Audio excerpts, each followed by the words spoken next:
I've always been a strong supporter of the troops, you know, whether you support the war or not, man, the troops, man, they doing something that I can't do, you know, I just admire their courage and bravery for going out there fighting in the war and defending freedom, defending our country. And my grandfather was a lieutenant colonel in the Army, and, you know, I have a lot of other family members that went to the military, and a lot of friends, you know, went over to Iraq, and, you know, a few of them got killed, and, you know, rest in peace to them. But at the same time, man, I took a trip over to Iraq and Baghdad, Kuwait. We went over there last February, so this past February. We went over there, did a USO tour for all the troops. It was a lot of fun, memorable experience, and just seeing the troops and just, you know, wanting to support in some kind of way. So, I mean, obviously you support the troops, but do you support the war?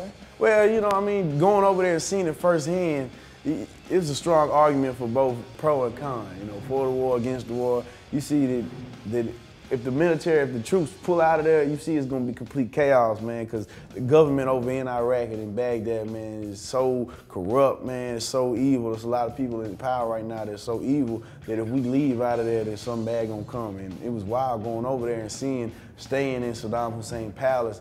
It was wild. I felt like I was staying in Hitler Palace. That's what it felt like. Like, damn, man, this is Saddam's palace. Man, he was an evil man, you know, so just seeing that and being a part of that and seeing just how the troops felt and how involved they were. And all the troops over there, they weren't against the war. And that's the thing that got me. I thought all the troops over there would be complaining, ready to come home, but they weren't complaining. They felt like they were just going to work, just like me and you go to work. They felt like we're just going to work. We're over here working. Their work is with a 50-pound Kevlar bulletproof vest on and sniping, you know, Iraq soldiers with mortars, you know what I'm saying? It's a little bit different. But, and of course, I love to see the troops come home, man, because all the troops, they've always supported me to the fullest. You know, it's one of the main reasons why we got to where we were, because the military spread us, and the people from Texas took so much pride in our music. It was a great thing, so I support them to the fullest, and I can't wait to see them come home. But, you know, at the same time, you do get a sense of, you know, the troops are needed over there to stabilize the country. So it's kind of hard to say if you're for the war or against it. I'm stuck in the middle somewhere, you know.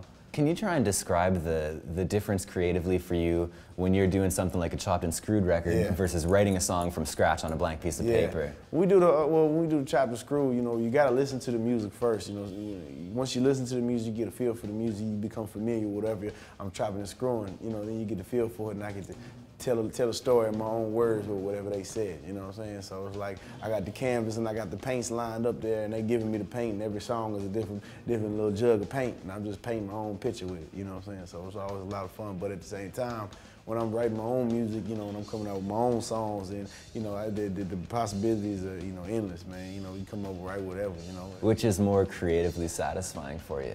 I like chopping and screwing. I love the chopping and screwing, so when I'm on part of doing that, I love that.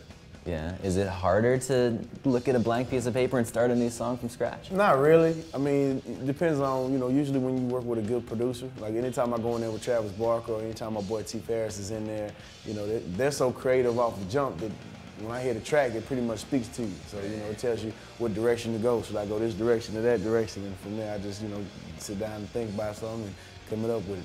Yeah. Paul Wall, the artist, versus Paul Wall, the businessman. Yeah. If you were to put a percentage, you know, which of which? Being an artist is something I do for fun, man. You know, I love it. As long as I love doing music and making music, I'm gonna keep it doing it. You know what I'm saying?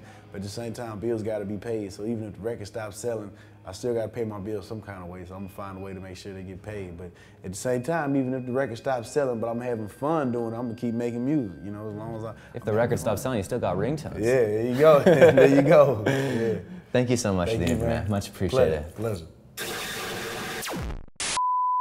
Hey. What's up? Hey, what's up? What's up? Are you ready for it? We're from Anti-Flag. Corn. I'm Chris Cornell. Blue October. From Buck Cherry. Howie D of the Backstreet Boys. Everclear. We're Sparta. Fall Out Boy. And you are watching the Adlercast. Adlercast. Adlercast. The Adlercast. Adlercast. Adlercast. And you are watching the Adler Cast. Peace out.